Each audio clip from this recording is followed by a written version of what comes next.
পাক রব্বুল আলামিন বলতেছে ইয়া আইয়ুহাল্লাযীনা আমানু, হে ঈমানদারগণ, আমরা কি ঈমানদার? কথা বলতে হবে আমরা কি ঈমানদার। ঈমান আনার কারণে আমরা ঈমানদার। যার মধ্যে ঈমানের নূর নাই, যার মধ্যে ঈমান নাই, যেমন মুসলিম যারা, তারা তো এই স্বীকৃতিতে দেয় যে লা ইলাহা ইল্লাল্লাহু মুহাম্মাদুর রাসূলুল্লাহ। এই কথা কি তারা কইছে? না করার কারণে, বিশ্বাস নাই দেখে যে ঈমানের তিনটা স্তর, ধাপ। হ্যাঁ, একটা হলো মুখে স্বীকার করা, অন্তরে বিশ্বাস করা, আর বাস্তবে পরিণত করা, রূপান্তরিত করা, কাজে লাগানো, যে আমি ঈমানদার হিসেবে। এই জন্য আল্লাহ পাক রব্বুল আলামিন আমাদেরকে ঈমানদার বলতেছেন। ঈমানদার মুমিন মুসলমান যারা, সত্যের প্রতি অটল অবিচল থাকে যারা, যারা কোরআন এবং সুন্নাহর ডিজিগনেশন অনুযায়ী চলাফেরা করে বন্ধু, তাদের বিপদ কম না বেশি? বেশি। যে নামাজ পড়ে না তার তেমন কোনো বিপদ নাই দুনিয়াতে, কারণ হে দুনিয়াদার, দুনিয়াই চাইছে যে আল্লাহ আমি দুনিয়া চাই, আমারে বড় বড় গোয়ালঘরের মধ্যে আত্মীর মতো বড় বড় অস্ট্রেলিয়ান গাবি দাও, আমার ক্ষেতের মধ্যে পাশের ক্ষেত নামাজি 5 মণ হয়, আমার ক্ষেত আর 10 মণ করে দেও, আল্লাহকে বোঝা করে দিলাম। মান কানা ইউরিদু হারসাল আখিরাহ নাজিদ লাহু ফি হারসিহি, যে ব্যক্তি দুনিয়ায় থাকে আল্লাহ এবং আল্লাহর রাসূলকে খুশি করার জন্য পরকালীন ফসল ফলাইতে চায়, সে নামাজে আসে, তাবলীগে যায়, বান্দার হক নষ্ট করে না, পিতামাতার সাথে উত্তম আচরণ করে, মা বাবার খেদমত তার সাধ্য অনুযায়ী করে, প্রতিবেশীর হক নষ্ট করে না, সে কোনোদিন দান সদকা যতটুকু মাল আল্লাহ তাকে দিয়েছে যথাযথভাবে কি করে? আদায় করে।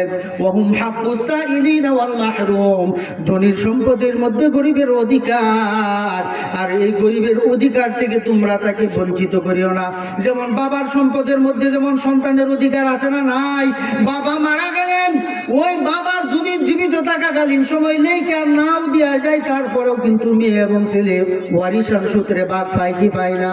এইরকম ধনী যারা, প্রতাপশালী ধনাঢ্য ব্যক্তি যারা, তাদের সম্পদের মধ্যে গরিবের অধিকার।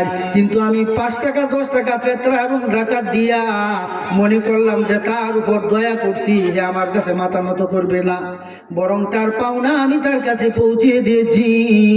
আরে পাওনা যদি তার কাছে পৌঁছে না দিয়ে আমি আঁকড়িয়ে ধরি, মান আতাহুল্লাহু মালান ফালাম ইউদ্দি যাকাতাহু মুসিলা লাহু মালুহু ইলা ইয়াউমিল কিয়ামা, যাদেরকে আল্লাহ ধন সম্পদের পাহাড় বানাইছেন, টাকা পয়সা জমি পরি গাড়ি বিশাল আকারে দান করেছে, আর সেই সম্পদগুলি জমা করে যদি আঁকড়িয়ে ধরে রাখে, গরিব অসহায় মিসকিন পথের প্রতীক দুস্থ অভাবী লোকদের মধ্যে যদি তাদের পাওনা অনুযায়ী ইনসাফ ভিত্তিক যদি পরিচালনা করে যদি পাওনা তাদের কাছে পৌঁছে না দেয়, বলা হয়েছে ওই মালদার ব্যক্তির সম্পদগুলিকে তার মৃত্যুর পর আল্লাহ পাক রব্বুল আলামিন তার সমুদয় সম্পত্তিগুলোকে একটা বিশাল অজগর সাপে রূপান্তরিত করবে, নাউযুবিল্লাহ। আর ওই সর্বনাম তার কপালের মধ্যে থাকবে 2টা কালো তিলক চিহ্ন, আর বলবে আনা মালুকা ওয়া আনা কানজুকা। ওরে নাফরমান, ওরে বখিল, ওরে কৃপণ, আমি তোমার সেই সঞ্চিত ধনভাণ্ডার। দুনিয়াতে থাকাকালীন সময় আল্লাহ তোমাকে ধন সম্পদ দিয়েছিল, টাকা পয়সা জমি বাড়ি গাড়ির পাহাড় তুমি করেছিলেন, সেইগুলি ওই বাণীর ওয়ারিশ ঠগাইছ, ভাইয়ের ওয়ারিশ বুন্দা ভাই আছেন, এটা যথাযথভাবে তার পাওনা তাকে বুঝিয়ে দেও নাই। তোমার প্রতিবেশী তোমার কাছে যা পাইতো সেইগুলি তুমি কোনোদিন দাও নাই। এইরকম অভাবী গরিব মিসকিন অসহায় যারা তোমার কাছে দাঁড়ে দাঁড়ে বারে বারে তোমার বাড়ির আশেপাশে আইসা করছে, আজকে না কালকে, কালকে না পরশু, পরশু না তরশু, এইভাবে তুমি তাদের পাওনা দেও নাই। এই সম্পদগুলি আল্লাহ পাক রব্বুল আলামিন আল্লাহর হাবিবের ঘোষণা অনুযায়ী বলেন, ওই সাপ বলবে আনা মালুকা, আমি তোমার সেই সম্পদ বখিল অবস্থায় থাকাকালীন সময়ে যে সম্পদগুলি তুমি আঁকড়িয়ে ধরে রাখছিলা, মানুষের কাছে দান সদকা ফেতরা যাকাত দেও নাই, বখিল, এই সম্পদগুলি ও আনা মালুকা ও আনা কানজুকা, এখন আমি কিয়ামত পর্যন্ত তোমাকে দংশন করতেই থাকবো, নাউযুবিল্লাহ। এই জন্য আমি যদি ইমানদার হই, তেইলে জার্সির বাগবাটোয়ারা সম্পদ যার যতটুকু পাইব দেওয়ান লাগবে কিনা। মাহফিলে লাগে টাকার জন্য গেলে আর কত 3 মাসে যদি সে 2 টাকা করে দেয়, 10টা মাহফিলে বড় জোর 20 টাকা দিছে, কিন্তু আর কত লম্বা একটা কেরাত শুরু করছে, আর কত, মানে তোমার টাকা হক পথে খরচ হবে না। নাই কত সুন্দর ব্যবস্থাপনা স্থাপনা ইমানদারদের জন্য, এটা জান্নাতের বালাখানা। সুবহানাল্লাহ। এই জন্য হইতে হবে আমাদের দেওয়ানা। ওরে না ফরমান, তুমি কোন দিক দিছো রোয়ানা, তুমি একটু পিছবা তাকায়া দেখো না। এত সুন্দর করে নাস্তাপুর মাদ্রাসার মাঠে করেছে সামিয়ানা, এইখানে আইটা একটু বসো, তোমার দিলের মধ্যে আল্লাহ তাআলা রহমতি বরকতি নূর ঢুকাইয়া তোমার দিলটাকে এরকম কারেন্টের লাইটের মতো উজালা করে দিবে। সুবহানাল্লাহ, আল্লাহু আকবার। মানুষ হেরা আইছে, আর বেউস যারা এরা আসে নাই। দিল্লির বড় মসজিদের ইমাম, উনি প্রতি জুম্মায় যখন নামাজ পড়ান, ওই রুমাল দিয়া মাথাটাকে এরকম ভাবে নববধূর বেশে ঘুমটা দিয়া এরকম বয়ান করেন। তখন আমিও যদি আমার মুখটাকে এমন ভাবে ঘুরে নেই, আপনারা কইবেন কার বয়ান শুনতেছি, চেহারাই দেখতে পাই না। প্রতি জুম্মায় একভাবে যখন বয়ান করে, দীর্ঘ কয়েক মাস অতিবাহিত হওয়ার পর একদিন এক মুসল্লি, কিছু ঠেড়া মুসল্লিও তো আছে এই এলাকায়, যারা মসজিদে আছে সব কি হযরত আলী, আবু বকর আর উমর নাকি? আবু জেহেল মার্কাও আছে না নাই? আবু জেহেল মার্কাও আছে। এইরকম ভাবে হটকারিতা উপহাস, আল্লাহু ইস্তাহজিউ বিহিম ওয়া ইয়ামুদ্দুহুম ফি তুগয়ানিহিম ইয়ামাহুন। আরেক জায়গায় মাকারু মাকারাল্লাহ আল্লাহু খায়রুল মাকিরিন। কারণ ঠাট্টা উপহাস মকরবাজি ফকরবাজি আল্লাহ এবং আল্লাহর রাসূলের সাথে চলে না। তুমি আরেকজনের জন্য কুয়া করবা, এই কুয়ার মধ্যে তোমার নিজেরই ফরন লাগবে। যেমন আবু জেহেল, মনে আছে তো, যেমন আবু জেহেল নবীর জন্য কুয়া দিয়েছিলেন। এই জন্য হুজুর যখন এইভাবে প্রতি জুম্মায় বয়ান করে, সুললিত মধুর কণ্ঠে যখন বয়ান করে, কিন্তু ওনার চেহারাটাকে এইভাবে ঘুরে রাখে। আরেকজন আবু জেহেল মার্কা মুসলমান, তার পিছনে আছে যত সব ইবলিশ শয়তান।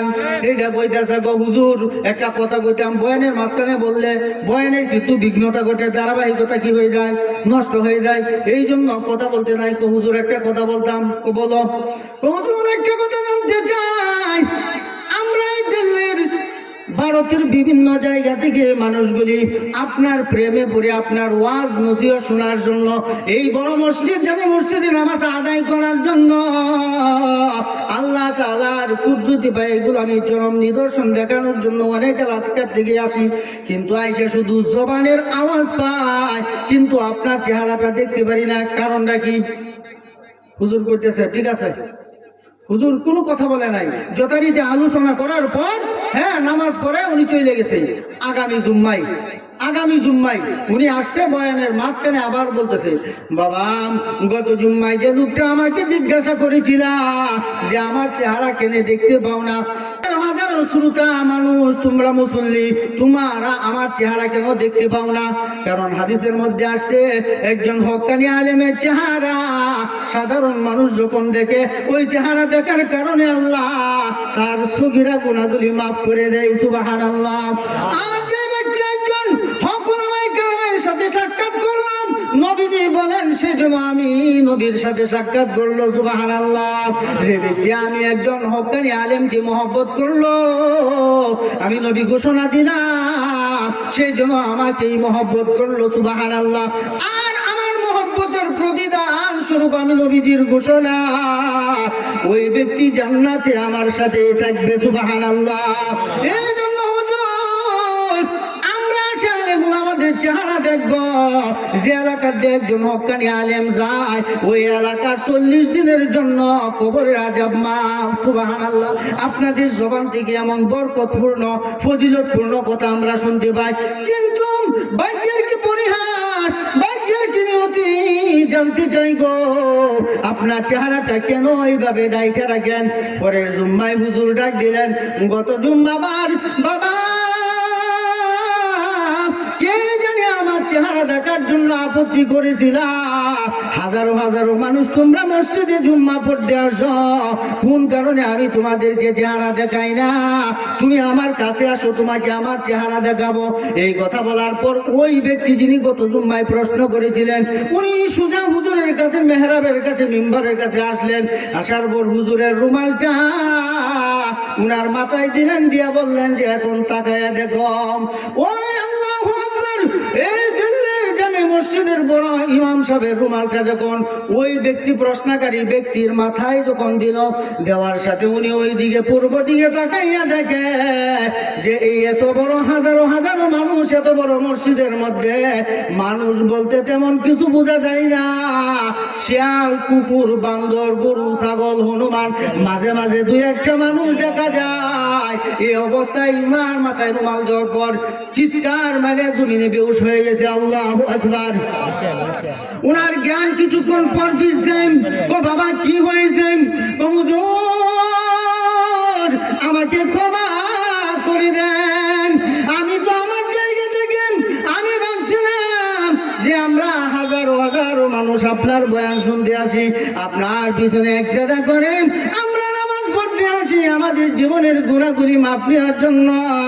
কিন্তু আয়সা দেখি যে আসলে মানুষ বলতে তো আমরা এখানে কেউ নাই। আমি শুধু দেখলাম গরু, ছাগল, হিয়াল, বান্দর, কুত্তা, হনুমান, মাঝে মাঝে দুই একটা মানুষ দেখা যায়। এই জন্যই তো বুঝি আপনি আপনার মুখ ডাইকা রাখেন যে চার পায়া জানোয়ার একজন আলেমের চেহারা দেখাবে না, যে এই জন্য তো ডাইকা রাখেন। এই জন্য বলতেছিলাম যে আমরা ইমানদার, আমরা তো ইমান আনছি মানে আমরা মুসলমান। বাবা আছেন মুসলমান, আমি মুসলমান। দাদা আছেন মুসলমান, আমি মুসলমান। নানা মুসলমান, আমিও মুসলমান। এটা পাইকারি ধরে, এটা তো পূর্ব ওয়ারিশ সূত্রে আমরা পাইছি। আমরা মসজিদে অন লাগবো কিয়া, আলেমের সাথে মহব্বত অন লাগবো কিয়া, মাদ্রাসা ছাত্রকে লেগে দেওয়ান লাগবো, লজিং কে লেগে রাখা লাগবো। আমরা তো এটা কন্ট্রাক্টারি ব্যবসা ছাড়া আগেই নিয়ে রাখছি। আমরা তো মুসলমানই নাকি গো? মাস্টারের ঘর থেকে নির্দিষ্ট সময়ে ডিগ্রি অর্জন করে মাস্টারি না নেওয়া ছাড়া, যেমন মাস্টার কাউকে বলা যায় না, এইরকম কাজী সাহেবের ছেলে হইলেই ইসলামী লিগা রেজিস্টার অনুযায়ী কাজীগিরি সরকার কাছ থেকে ট্রেড লাইসেন্স না ফালাইলে যেমন কাজী বলা যায় না। এইরকম ভাবে গাড়ি চালাইতে না পারলে গাড়ি চালক তার বাবা ড্রাইভার, সন্তান হয়েছে দেখে ড্রাইভারি না শিখলে ড্রাইভারি বলা যায় না। এইরকম অনেক উদাহরণ দেওয়া যায় রে বাবা। আমি মুসলমান, ঠিক আছে, আমার মা বাপ দাদা মুসলমান, নানা মুসলমান, আমার পূর্বপুরুষ মুসলমান, বিদায় মুসলমানের মুসলমানিত্ব যদি আমার মধ্যে না থাকে, একজন মুসলমানের যে শর্ত সারে এইগুলি যদি আমার মধ্যে না থাকে, আমাকেও মুসলমান বলা যাবে না। শুধু আদম শুমারিতে নাম গণনার ক্ষেত্রে মুসলমান। এই জন্য বলতেছিলাম, হে ইমানদারগণ, তোমরা ঈমান আনার কারণে আমি আল্লাহ ঈমানের নূর তোমাদের দিলের মধ্যে চমকাইছি। তোমরা ঈমান আনছো। ঈমান আনতে গেলে কিন্তু মুসিবত কম না বেশি, যে কথা বলতেছিলাম, মুসিবত বেশি। যে নামাজ পড়ে না, রোজা রাখে না, দান সদকা করে না, মসজিদ মাদ্রাসার কোনো খোঁজ খবর রাখে না, দেখবেন হের গোয়ালির মধ্যে গরু হইতেছে বালা, ক্ষেতের মধ্যে ফসল হইতেছে বালা। যে বেটা নামাজ পড়ে এই বেটার ক্ষেত হয়েছে 4 মন, আর বেনামাজিটার ক্ষেত হয়েছে 11 মন করে। হ্যাঁ, গরু এই নামাজি বেড়ার গরু দেশি বিলাত ছোট ছোট গরু, 2 দিন পরে গেলে ওষুধ খায়, ডাক্তার আনা লাগে। আর সেইটা অস্ট্রেলিয়ান গরু, সেইটার কোনো একদিন জ্বর না, সর্দি না, সেইটাকে আল্লাহ বেশি দিতেছে। কারণ কি, মান কানা ইউরিদু হারসাল আখিরা নাজিদ লাহু ফি হারসিহি। এই দুনিয়ার জন্য যে সমস্ত ব্যক্তি আখিরাতের ফসল ফলানোর জন্য এই দুনিয়ার জন্য থেকে মেহনত করবে, আল্লাহর ঘোষণা হলো ওই সমস্ত ব্যক্তিদের জন্য দুনিয়াটা একটু কষ্টেরই হবে, একটু এত আরামায়েশ হবে না। আর দুনিয়া ও সিজনুল মুমিনিন, দুনিয়াটা হলো মুমিনদের জন্য কয়েদখানা, জেলখানা। বুঝতে পারছেন নি? আর ও জান্নাতুল কাফিরিন, আর কাফের বেঈমান যারা, নামাজ রোজার দাঁড় ধারে না যারা, ঈমান আনে না যারা, হক পথে চলে না যারা, তাদের জন্য হলো বালাখানা, বেহেশতখানা। তাদের জন্য আল্লাহ দুনিয়াতে কিঞ্চিত দিয়ে দিয়েছে। এই জন্য আমরা নামাজি যারা, ঈমানদার যারা, আমাদের আফসোস করার দরকার নাই। এই জন্য বলতেছেন ওয়ামান কানা হারসাদ দুনিয়া নুতিহি মিনহা ওয়া মা লাহুম ফিল আখিরাতি মিন নাসিব। এই দুনিয়ার জগতে দেখিয়াম নামাজ রোজা কোরআন হাদিস মসজিদ মাদ্রাসা তোয়াক্কা না করে যারা দুনিয়াদার, দুনিয়ার পিছনে ঘুরে খালি দুনিয়া দুনিয়া দুনিয়া তালাশ করে, আমার জমি, আমার গাড়ি, আমার নারী, আমার বাড়ি। এই যে বেওয়ায় আপনি আমার বাড়িতে আইসুন, নতুন মেয়েটা বিয়া দিছুন, আমনের জামাইয়ের যে কি সম্পদ আছে জানুন না। এই যে আমার বাড়ির বাইরে গিয়ে আম গাছটার নিচে দাঁড়ায়, এই যে হুব্বা যতটুকু যায় তাজপুরের বহির বাড়ি পর্যন্ত ওইটা সব যায়। এই নয় বাইসা আবার কেউ ধনের বাও নাই। কি অহংকার! আহা, এই জমিনের মালিক কি আমি না। আল্লাহ বলেন ও দুনিয়ার মানুষ, এই দুনিয়ার জমিনের মালিক তুমি দাবি করতেছ। তুমি তাকায় দেখো, আজকে থেকে 200 বছর আগে এই নাসনাপুর হাসিমপুর ওই এলাকায় বট্টপাড়া বাড়ি ভুসরিপুরের যারা এই জমিনের মালিক বলিয়া দাবি করতো যে এই জমিটা আমার, এই গেটটা আমার, এই বাড়িটা আমার, এই বিষয়টা আমার, আমার ওলার আজকে কোথায়? এই জমিন কিন্তু জমিনের জায়গায় পড়ে রয়েছে, উনি চলিয়া গেছে। এই জন্য জমিনের মালিকানা দাবি করা যাবে না। জমিনের একমাত্র মালিকানা কার হাতে? আল্লাহর হাতে। আমরা কই জমিটা এনিমি আর এটা হলো মালিকানা। এটা আমরা সব এনিমি জায়গাতে আছি। আমরা নির্দিষ্ট কয়েকদিনের জন্য আল্লাহ তাআলা আমাদেরকে পাঠাইছে এইগুলির পাহারাদার হিসাবে। তুই পাহারা দে, আবার কাটতে কুটতে কিছু খা। তুই পাহারা দা, এই জমিনের জন্য তুই পাহারাদার, এই মাল সম্পদের পাহারাদার। তুই মরিয়া যাওয়ার পর তোর ফরনে যে কোমরে যে গুংশি আছে, তাগি আছে, এইটাও পর্যন্ত তোর সাথে দেওয়া হবে না, সব রেখে দেওয়া।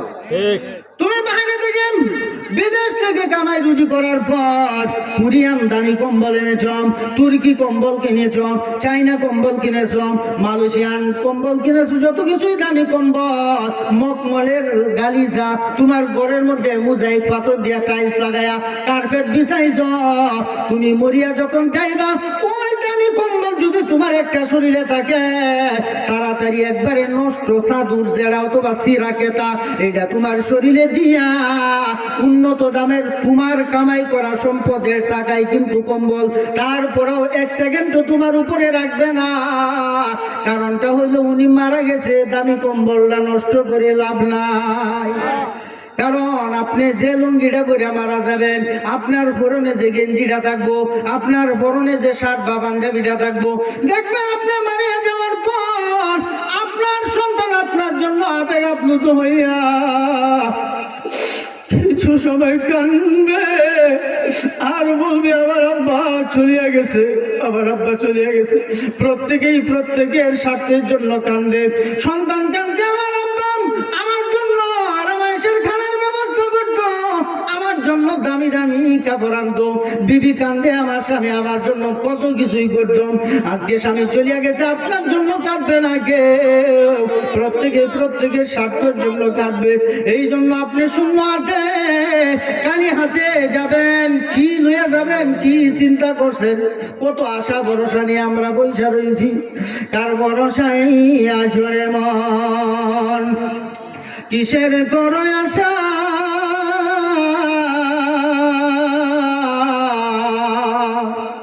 এত সুন্দর বাড়ি গাড়ি একদিন ভেঙে যাবে তোমার বাসা, ও তোমার গোনা দিন ফুরাইয়া যাবে।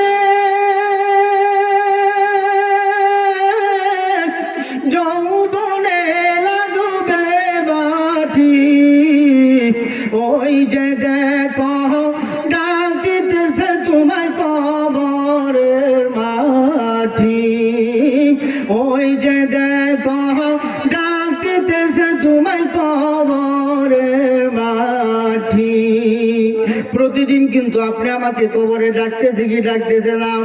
এই কবর, এই জমিনের মাটির উপর চড়িলাম আমি, বিভিন্ন জায়গায় চলাফেরা করতেছি, আর কবর কিন্তু আমাকে ডাকতেছে, ওরে আল্লাহর বান্দা আব্দুল্লাহ,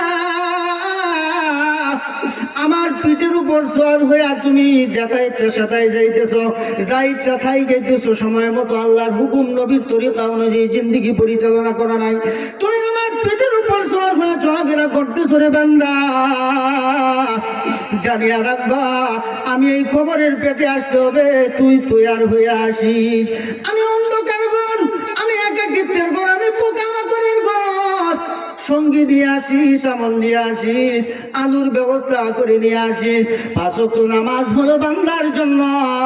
যখন এই কবরে শুইবে আলমে বর্ষক, কমসে কম কিয়ামতের আগেও যে লোকটা মারা যাবে 40,000 বছর কবরে থাকতে হবে। ওই জগৎটার নাম হইল আলমে বর্ষক। আল্লাহু আকবার। এই জন্য কবরে কিন্তু আমাকে ডাকতেছে, আপনাকে ডাকতেছে সঙ্গী নিয়ে যাওয়ার জন্য, সাথী নিয়ে যাওয়ার জন্য, অন্ধকার কবর আলো নিয়ে যাওয়ার জন্য। কীট পতঙ্গ জাহান্নামের গাড়া ওইটা সরাইয়া নেকা আমল নিয়ে যাওয়ার জন্য। এই জন্য আমি বলি ওই যে দেখো ডাকতেছে তোমায় কবরের মাটি, ওই যে দেখো ডাকতেছে তোমায় কবরের মাটি। ও তোমার গহনা দিন ঘুম রাইয়া যাচ্ছে,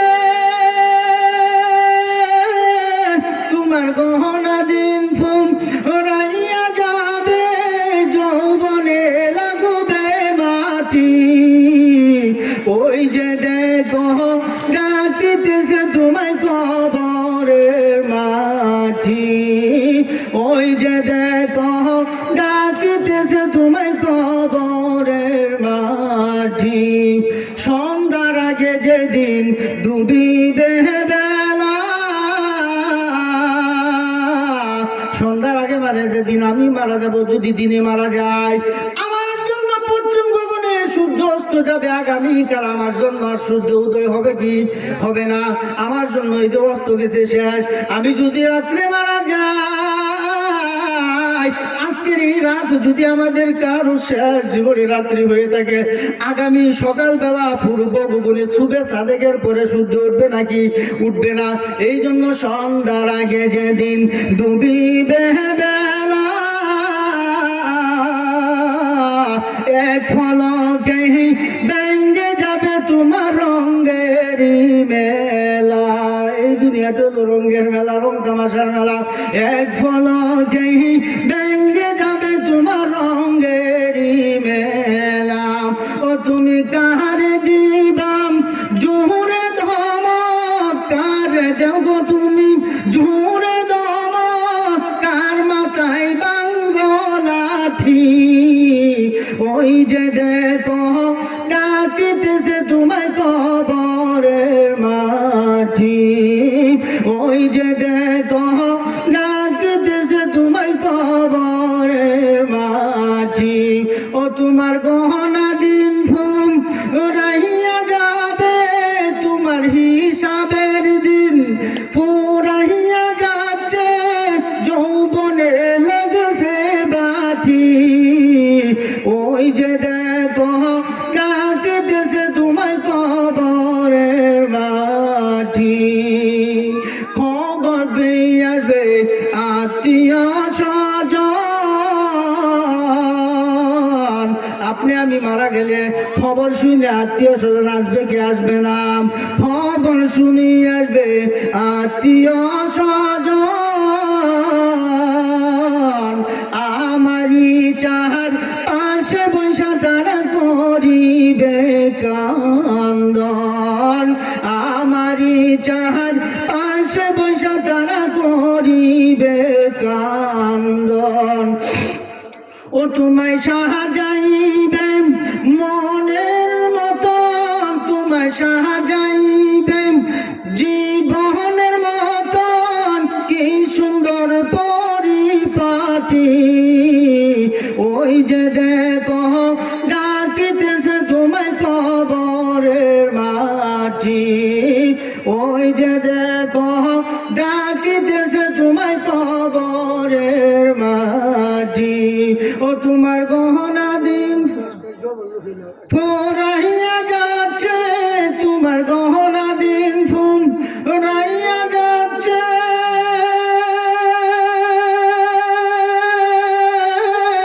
যৌবনে লাগছে বাটি। ওই যে দেখো ডাকিতেছে তোমায় কবরের মাটি, ওই যে দেখো ডাক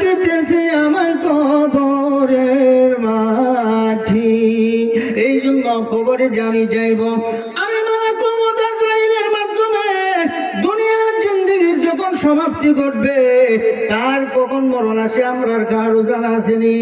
আমরা কিন্তু জানি না মালাকুল মউত আজরাইল কখন আসে, কিভাবে আসে, কোন উসিলায় আমার মৃত্যু হয় আমার কিন্তু জানা নাই। এই জন্য কবরের 40,000 বছরের জিন্দিগি, ওইখানে 40,000 বছর কবরে থাকতে হবে। এই কবরের জন্যই দুনিয়ায় থাকিয়া ইমানদারি অবস্থায় ইমানের হালতে নেক আমল সংগ্রহ করার দরকার আছে না নাই? কিন্তু আমরা এমন এক জাতি যে পরকালে গেলে মরার পরে কবরে হয় জান্নাতে যায়, আমরা এলে জাহান্নামে যায়, এটা অনেক দূরে। মরার পরে আল্লাহ জান্নাত দিব না দুজকে নিব, এটা অনেক দূরে। ফুলসেরাত, মিজানের পাল্লা, হাসরের মাঠ, এটি কই? এখন নগদ। আমরা এমন এক জাতি যে বাকির আশায় নগদের মুনাফা ব্যবসা চাটতে রাজি না। যদি আল্লাহ পাক রব্বুল আলামিন বলতেছেন, ওই ইমানদার, ইমানদারি অবস্থায় তোমার মুসিবত, যে কথা বলতেছিলাম, গরু কাইলা ঘুরে যাইব, আপনার ঘরে আপনার বিবি চাবো সুখ থাকবো, ছেলেটা রাস্তায় গিয়া সাইকেলের তলে ঘুরে গিয়ে ট্যাং ভেঙে যাইব। এইরকম ইমানদারদের জন্য আল্লাহ পাক রব্বুল আলামিন বিভিন্ন ভাবে মুসিবত দিয়া কি করে ইমানি পরীক্ষা নেয়। ইমানি পরীক্ষার মধ্যে পাস করতে হবে। এই জন্য আল্লাহ পাক রব্বুল আলামিন বলতেছেন, আইয়ুহাল্লাযীনা আমানু ইসতাঈনু বিস-সাবরি ওয়াস-সালাহ। হে ইমানদারগণ, তোমরা যারা ঈমান এনেছো, বালা মুসিবত আসমানি জমিনি হার কিসমের মানুষের দ্বারা প্রেসার, নির্যাতন, নিপীড়ন, অত্যাচার, নির্যাতন, স্ট্রিম রোলার, যাই কিছু তোমার উপর চাপিয়ে দেখ না কেন, ক্ষমতার দাপটে তোমাকে যতই হ্যারাসমেন্ট করাক না কেন, তুমি খবরদার, তুমি না শুকরিয়া করিও না। আমার বান্দা, আমার রহমত থেকে তুমি নিরাশ হয় না। তুমি কি করবা? ইসতাঈনু বিস-সাবরি ওয়াস-সালাহ, নামাজের মাধ্যমে তুমি আল্লাহর সাহায্য চাইবা। সুবহানাল্লাহ। ইন্নাল্লাহা মা'আস-সাবিরিন। আর আল্লাহ তাআলা এরকম ধৈর্যশালী, ধৈর্য ধারণকারী গণের সাথে আছেন কে? আল্লাহ। দুনিয়ার সকল মানুষ আপনার বিরুদ্ধে চলে যাবে, আপনার অ্যাকশনে চলে যাবে, আর একমাত্র আল্লাহ যদি আপনার পক্ষে থাকে, দুনিয়ার সকল মানুষ আপনাকে পায়ে ধরে নিজ দিকে টানবে। আর আল্লাহ যদি চুলো ধরে টানে, আপনারা পায়ে ধরে টানলে লাভ নাই। আল্লাহ উপরে উঠাইবে, ওয়া তু'ইজ্জু মান তাশাউ ওয়া তুযিল্লু মান তাশাউ বিয়াদিকাল খায়র ইন্নাকা আলা কুল্লি শাইইন কাদির। আল্লাহ যাকে চান সম্মান দেয়, যার থেকে ইচ্ছা সম্মান কেড়ে নেয়, এইটা একমাত্র পাওয়ার কার আল্লাহর। এই জন্য বলতেছিলাম, আল্লাহ পাক রব্বুল আলামিন যাকে সম্মান দেয়, সম্মানের চারে অধিষ্ঠিত করেন। দুনিয়ার পৃথিবীর সকল মানুষ যদি তাকে টেনে হেঁচড়ে নিজ দিকে থামায়া রাখে, তার সম্মান আল্লাহ বাড়াইছে। আবার আল্লাহ যদি ইচ্ছা করেন যে আমি একে নামায় দিব, তাহলে তামাম পৃথিবীর সকল মানুষ, এই বড় আবার 400 টাকা দাম একটাও যদি হিসেব দিয়ে লাগায় হুরবা তুলিয়া রয়ে যায়, সম্মান দিলাম, সম্মান দিলাম, বড় আবাসের মাথা ভাঙ্গিয়া ডপত করে হইয়া কলজা হাটটা মারিয়া যাইব। তো সম্মান দেওয়ার মালিক আল্লাহ, নেওয়ার মালিক আল্লাহ। এ আপনাদের এই মসজিদের সাবেক ইমাম 5টি বছর আপনাদের সাথে খেটেছে। অনেক মানুষের এলাকায় অসুস্থ হইলে আমি গুনাহগার চেষ্টা করি আসি যে ওইখান থেকে যদি দোয়া করি তেমন মহব্বত আসবে না। আর লোকটার অবস্থা যদি কাছে যাইয়া দেখি, মনের মধ্যে একটু আবেগ আসতে পারে, একটু কষ্ট লাগতে পারে, এই জন্য দেখে আইসা দোয়াটা করি। আল্লাহ সম্মান ওই ইমানদার পরহেজগার মুত্তাকিন বান্দাদের জন্য আল্লাহ তাআলা বলেন, যখন মুসিবত আসবে, যখন তোমাদের উপর নির্যাতন আসবে, যে কোনো ধরনের বালা মুসিবত, হিংসা, বিদ্বেষ, অহংকার, তাকাব্বুরি, চুগলখড়ি, গীবত, শিকায়াত আসুক না কেন রে বান্দা, ওই সময় আমি আল্লাহর কাছে সাহায্য চাইবা নামাজের মাধ্যমে। সুবহানাল্লাহ। আমি আল্লাহ তোমাদের সাথে আছি। সুবহানাল্লাহ। আল্লাহ যদি আমাদের হয়ে যায়, এই দুনিয়াত আর কার দরকার আছে? দরকার নাই। আল্লাহ ইচ্ছা করলে আপনি আমাকে আসমানি খানা খাওয়াইতে পারেন, ইচ্ছা করলে উপবাস রাখতে মারতে পারেন। এই জন্য আল্লাহ পাক রব্বুল আলামিন আপনি আমাকে বলতেছেন যে তোমরা নামাজের মধ্যে ধৈর্য ধারণ করো, আর নামাজটা যেন নামাজের মতো হয়। নামাজ হইল আসসালাতু মিরাজুল মুমিনিন, নামাজ হইল মুমিনদের জন্য মেরাজ, স্বয়ং আল্লাহর সাথে সাক্ষাৎ। সুবহানাল্লাহ। আল্লাহর সাথে বান্দার নামাজে কথাবার্তা হয়। আমি যখন বলি সুবহান রাব্বিয়াল আ'লা, সেজদায় যায় যখন এই কথা বলি আর মনে মনে বলি, ওগো রব্বুল আলামিন, আমার এই মস্তকটাকে মাটিতে ঠেকাইয়া নাক এবং কপালকানি জমিনে দিয়া তোমার কুদরতি ব্যয় গোলামীর চরম নিদর্শন দেখাইতেছি এবং তোমার হুকুমটাকে আমি আমার মাথার উপরে নিয়ে উঠাইলাম, কাজেই তুমি আমার সেজদাকে কবুল করে নাও। সুবহানাল্লাহ। সাহাবায়ে কেরাম যখন নামাজ পড়তেন আল্লাহর রাসূল বলেন সল্লু রাআইতুমুনি কামা ইউসাল্লি। ও সাহাবায়ে কেরাম তোমরা এইভাবে নামাজ পড়ো যেভাবে আমি নবীকে নামাজ পড়তে দেখেছো। এখন আমরাও নামাজে আসি কাকের মতো, কাওয়ার মতো অথবা মুরগির মতো টুকুর মারি। এই নামাজ দিয়া কোনো দিন জান্নাতে যাওয়ার আশা করা যায় না, জান্নাতের চাবি পাওয়া যাবে না। নামাজ যদি নামাজের মতো না হয়, নামাজে আমি যখন তাসবিহ তাহলিল গুলো পড়তেছি, একজন নামাজি যখন নামাজ কায়েম করবে আল্লাহ তারে 5টা পুরস্কার দিব। সুবহানাল্লাহ। 1 নাম্বার পুরস্কার যে রিজিকের জন্য মাথার ঘাম পায়ে ফেলে একজনের মাথার আরেকজনে বাড়ি দিচ্ছি, আমি গাড়ি চালাচ্ছি, আমি চাকরি বাকরি ব্যবসা বাণিজ্য যাই কিছু করি না কেন, এই